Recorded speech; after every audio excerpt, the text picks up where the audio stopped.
In Jiaishiko Township, one famous food stall has been in business for more than 60 years. Across Africa, you'll find bold and unexpected foods that might surprise you, like blood soup or goat brain curry.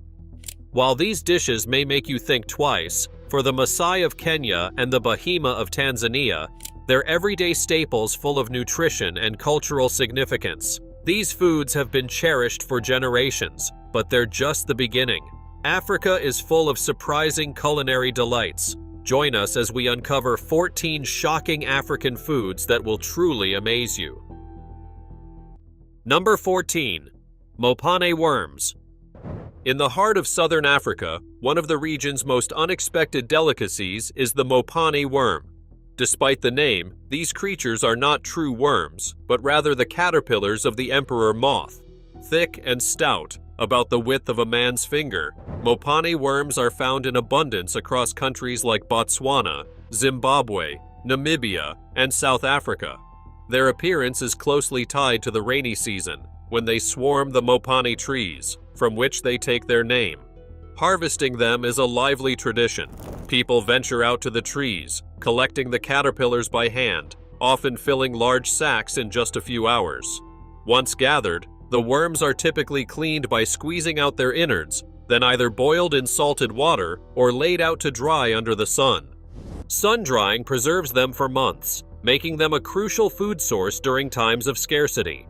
Culinary preparation varies. Some prefer them deep-fried until crunchy, while others simmer them slowly in rich tomato and onion sauces to create a softer texture. Nutritionally, Mopane worms are remarkable, boasting protein levels higher than beef or chicken and offering a generous amount of iron. In fact, a small bag of dried Mopane worms can sometimes fetch a higher price than a kilogram of beef at local markets. As for taste, opinions differ. Some describe a pleasant, nutty flavor, while others note a bold, earthy quality that may take a little getting used to. More than just survival food, Mopane worms hold a special place in southern African culture. In some areas, they are considered a delicacy, featured in high-end dishes at restaurants and eagerly sampled by adventurous tourists. Number 13. Sheep's head. In South Africa, there is a traditional dish called smileys that often surprises those encountering it for the first time. Smileys are made from an entire sheep's head, and they get their name because during cooking, the lips pull back, creating a grin-like expression on the face. Preparing a smiley takes careful work, usually handled by skilled butchers or vendors at open-air markets. The process begins by burning off the wool with fire or a blowtorch until the skin is clean and smooth. Then the head is split open, and sometimes the brain is removed before cooking. Once cleaned, the head is either boiled or roasted slowly until the meat becomes tender enough to fall from the bone. Some people add a sprinkle of salt and pepper, but many prefer it plain, savoring the rich, natural flavors. Almost every part is eaten. The cheeks are soft and juicy, the tongue is prized for its tenderness, and the eyes, considered by many to be the most flavorful part, are a delicacy. Even the jawbone is cracked open to get to the succulent morsels hidden inside. For those willing to try it, the brain is also eaten, often described as creamy and rich. Smileys are much more than just food. They are part of important social gatherings, from funerals to celebrations, where serving them is seen as a mark of hospitality and respect. They are also a popular street food, sold at stalls where workers, travelers, and anyone looking for a filling meal can buy them. A single smiley can easily feed 2 or 3 people, and usually costs far less than buying individual lamb cuts at a supermarket. Number 12. Terara Sega. In Ethiopia, one of the most beloved traditional dishes is Terara Sega, which translates to raw meat in Amharic. This dish holds a special place during major celebrations like weddings, religious holidays, and family reunions.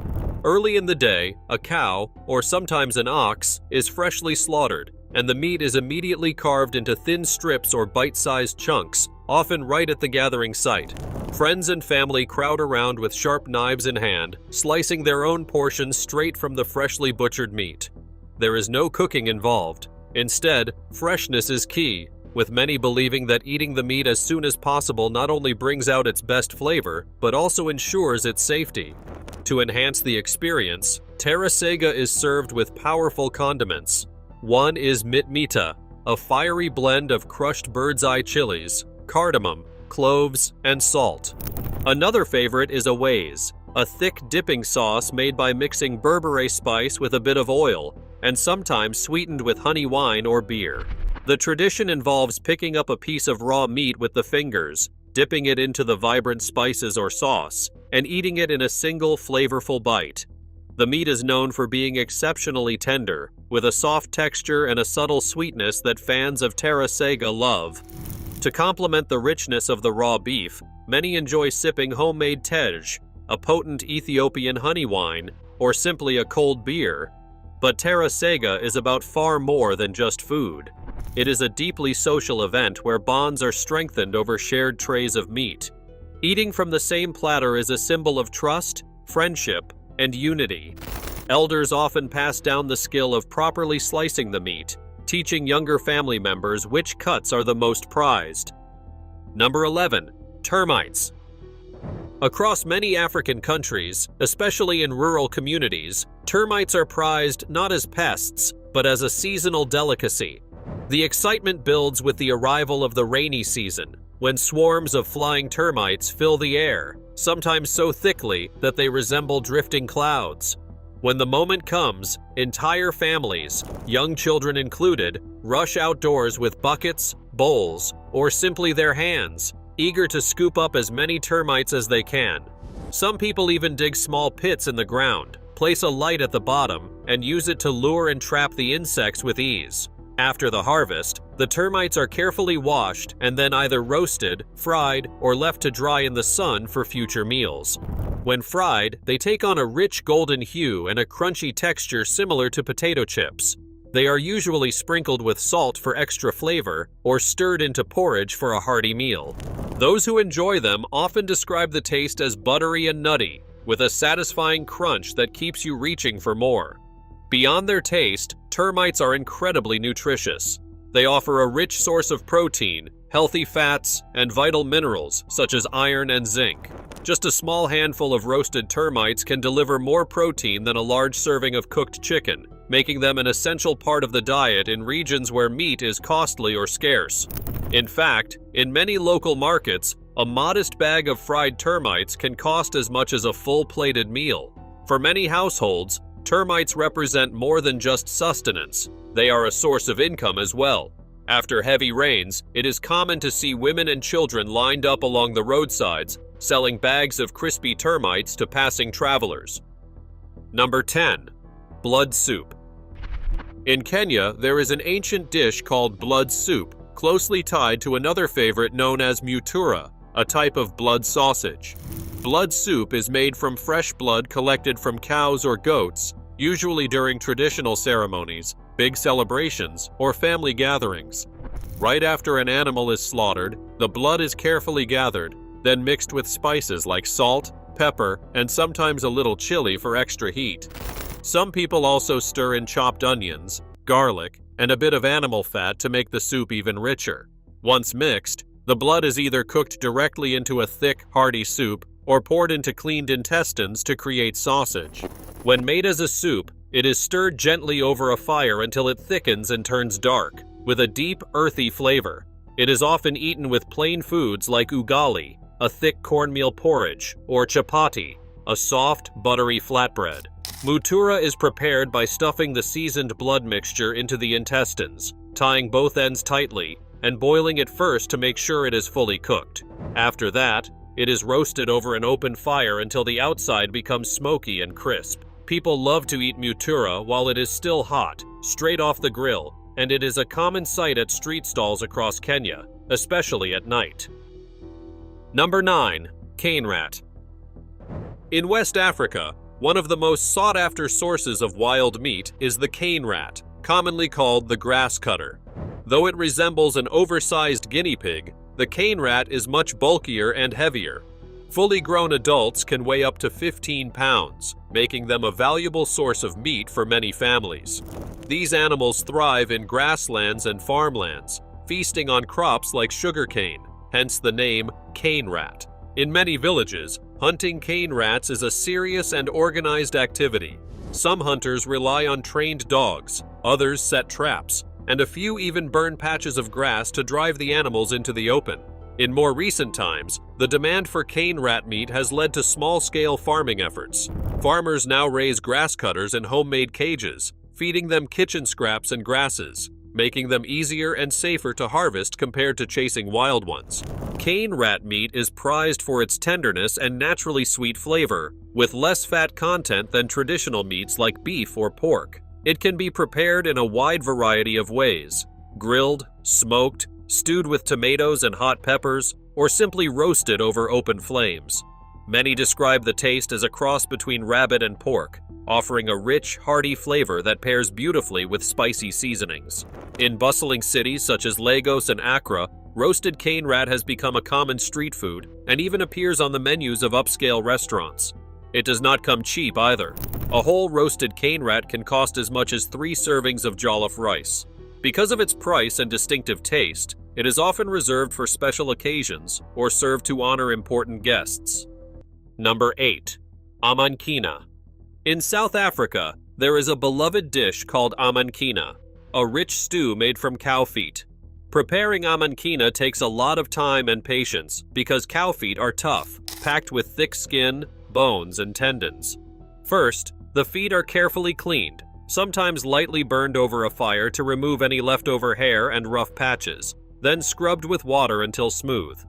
Once clean, the cow feet are chopped into smaller pieces, a difficult task because the bones are so hard. They are placed into a large pot filled with water and left to boil slowly for hours, sometimes 4 or 5, to soften the meat and turn the skin into a jelly-like texture. As the stew bubbles away, cooks add salt, onions, garlic, and sometimes tomatoes and gentle spices to bring out a deep, hearty flavor. The longer the stew cooks, the thicker and heavier the broth becomes, as the natural gelatin from the feet melts into the water. This gives the stew a sticky, almost silky feel that many people love. The flavor is rich and strong, with a slight sweetness that comes from the slow-cooked bones and fat. When ready, amankina is usually served with maize porridge, known locally as pap, but it is also enjoyed with rice or plain bread to soak up the thick, flavorful sauce. But amankina is more than just a meal. It is a dish that brings people together, especially at family gatherings, traditional ceremonies, or quiet weekends when there is time to let it simmer slowly. Many believe the stew is good for the body too, strengthening the joints and nourishing the skin thanks to the gelatin and minerals drawn from the bones. While the sight of cow feet on a plate might surprise visitors, for many South Africans, amankina is a proud comfort food, a taste of home, family, and traditions carried forward through generations. Number 7. Roasted grasshoppers. In Uganda, the arrival of the rainy season brings more than just fresh crops. It signals the start of one of the most eagerly awaited treats of the year, ensinine. Ensinine are grasshoppers, and they are so loved that their season feels like a celebration. Between October and December, when the grasshoppers come out in full force, the skies can sometimes look as if they are alive with tiny green birds. Across the country, people set up clever traps made of bright lights and smooth metal sheets. The lights lure the grasshoppers in, and when they come close, they slip down the metal and fall into waiting containers. Once collected, the grasshoppers are prepared in simple but delicious ways. First, their wings and legs are carefully pulled off, since those parts are tough and not very pleasant to chew. Then they are fried, often in their own fat, until they turn golden and crispy. Some cooks add onions, salt, or a touch of chili to boost the flavor. As the grasshoppers sizzle, their rich, savory smell drifts through towns and villages, drawing people to roadside sellers who offer bags of hot, freshly fried ensinine. The love for ensinine goes beyond their taste. They are packed with protein and healthy fats, making them an important source of nutrition for many families. In some parts of Uganda, ensinine are tied to tradition and festivity, with families saving up throughout the year just to buy enough to enjoy during the season. Number 6. Crocodile meat. Found across various regions, from southern Africa's wetlands to the banks of the Nile, crocodile meat is not just a dish, it's a deep-rooted tradition. Known for its tender texture and mildly gamey flavor, it has been enjoyed by many cultures for generations. Crocodiles are farmed in controlled environments to ensure that their meat is both ethically sourced and sustainable. These farms contribute to local economies by providing jobs and supporting eco-friendly practices, making crocodile farming a positive force for the region. When it comes to preparation, crocodile meat offers a culinary adventure. It's typically marinated to bring out its natural flavors and can be grilled, stewed, or fried. Its versatility allows it to fit into a wide variety of dishes, from gourmet meals to everyday fare. As for its taste, crocodile meat is often compared to a combination of chicken and fish. It has a firmer texture and a subtle sweetness. Rich in protein, low in fat, and packed with nutrients, it makes for a healthy alternative to more common meats. Before we continue, it's time for today's subscriber's pick. Check out this picture. These women are proudly showcasing a special meal from their culture. Take a guess. What do you think they're eating? If you look closely at their hands, you'll notice they're enjoying bird meat. Fascinating, right? Eating bird meat is a common practice across many African countries. While it's not an everyday dish, some of these cultures are known for their adventurous tastes. So viewers, would you try this? Let us know in the comments. Number 5. Capenta. In Zambia, there's a humble yet flavorful dish that's been a cornerstone of the local diet for generations. Capenta. These small fish, found in the expansive waters of Lake Tanganyika, might not seem impressive at first glance, but they hold great significance in Zambian cuisine. Packed with protein and nutrients, Capenta isn't just food, it's a vital source of sustenance for many communities. Once caught, the fish are dried under the scorching African sun, preserving them for long-term storage. To prepare, the dried Capenta are fried until they turn crispy and golden. They're often combined with onions, tomatoes, and local spices, creating a savory and crunchy snack or a satisfying meal. Capenta is traditionally served alongside shima, a maize porridge, and is enjoyed by families across Zambia. Whether it's a light snack or the centerpiece of a hearty dish, this meal brings people together during family gatherings, festivals, and everyday meals. So, what does Capenta taste like? These small fish have a salty, savory flavor with a strong umami kick. When fried, they become delightfully crispy and crunchy, making them an irresistible treat for both adventurous foodies and locals alike. Number 4. Goat brain curry. In Somalia, goat brain curry is a dish made with great care and respect. Goat meat is already loved across the country, but the brain is treated as something truly special. After a goat is slaughtered, the brain is carefully removed and cleaned, with any blood or tough parts gently taken away. Because the brain is so soft, almost like butter, it must be handled with great delicacy to keep it whole. To prepare it, the brain is first soaked in salted water mixed with a little lemon juice, a step that cleans it well and removes any strong smell. Then it is boiled briefly, just long enough to firm it up so it can be cut without falling apart. Some cooks leave the brain in large pieces to preserve its smooth texture, while others chop it into smaller chunks, depending on how they want the curry to feel when eaten. Meanwhile, a rich curry sauce is prepared. In a cooking pot, onions, garlic, and tomatoes are fried in oil until soft and fragrant. Spices like cumin, coriander, turmeric, and chili powder are stirred in, and sometimes a pinch of cinnamon or cloves is added to deepen the flavor. Once the sauce becomes thick and inviting, the pieces of brain are added with great care, stirred very gently so they stay whole. The curry cooks only for a short time, just enough for the brain to soak up the spices without losing its delicate, creamy texture. The final dish is rich, spicy, and smooth, a flavor many people cherish. It is often enjoyed with rice, flatbreads, or a simple maize porridge. Number 3. Kasu Marzu. In Mauritania, there exists a daring and unusual delicacy that many have never heard of. Kasu Marzu, often referred to as rotten cheese. This cheese, known for its surprising ingredient, is not just a food, but a cultural experience. Kasu Marzu is made from sheep's milk, but its most striking feature lies in its fermentation process. After the cheese is created, it's intentionally left out for cheese flies to lay their eggs inside. As the larvae hatch, they begin to digest the cheese, creating a transformation that results in a soft, creamy texture and an intensely strong flavor. For those brave enough to try it, Kasu Marzu offers a taste that is rich, pungent, and slightly spicy. It's often spread on bread or crackers, and the crunch of the live larvae adds an unexpected texture to each bite. In Mauritania, enjoying this cheese is about more than just its unique flavor. It's a deeply rooted tradition. Kasu Marzu is typically served during special occasions and gatherings, where it symbolizes the country's culinary heritage. For many, sharing this bold dish with loved ones is a celebration of Mauritania's distinctive food culture. Number 2. Fermented milk with cow blood. In the lands of Kenya and Tanzania, some tribes have long trusted a powerful drink made by mixing fermented milk with fresh cow blood. This is not something new or strange to them.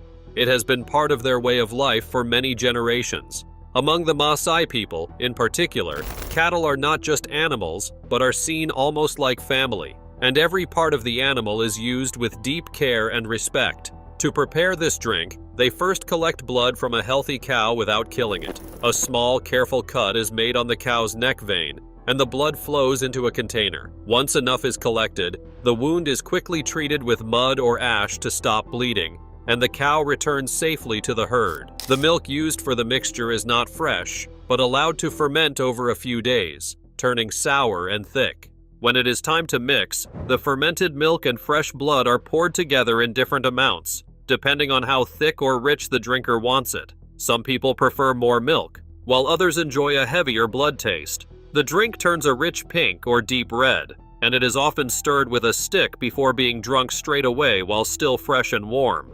This mixture is packed with energy, iron, and strength. It is given to warriors, young men preparing for big challenges, and even those recovering from sickness. It is also an important part of ceremonies such as marriages and coming-of-age events. Drinking it is a sign of pride, courage, and deep connection to the land and animals. Number 1. Live white ants. In the Democratic Republic of Congo, eating live white ants is a common and accepted tradition, especially during the rainy season. When the rains start, huge numbers of white ants come out of the ground, flying around in swarms. Families, both young and old, get ready with buckets, bowls, or even large clothes to catch them. It becomes a fun and busy time for everyone because these insects are seen as a tasty and special treat. Once the white ants are gathered, many people choose to eat them alive right away. They do not wash them or cook them first. They simply pick them up and pop them into their mouths while they are still moving. The ants have a soft body, and when eaten fresh, they give off a rich, nutty flavor that many people enjoy. Some say the taste is similar to cashew nuts or roasted peanuts. Eating them alive is not just about the flavor, it is also about getting all the natural oils and juices that are lost if the ants are cooked. These oils are believed to be very healthy and full of energy. Some people also believe that eating the ants alive brings good luck and strong health. If not eaten right away, the rest of the ants are often roasted over a low fire, dried, and saved for later. Roasted ants are crunchy and can be eaten alone as a snack or mixed into meals to add flavor and protein. For the people of the Democratic Republic of Congo, white ants are not only a source of food, but also a reminder of the Earth's gifts. The excitement that fills the air when the rains bring the ants is something passed from one generation to the next. It shows a deep respect for nature and a smart way of using what the land provides without waste. Even though it may seem strange to others, to those who grow up with this tradition, eating live white ants is a moment of joy and a true taste of home. Thanks for watching. We'll see you in the next video.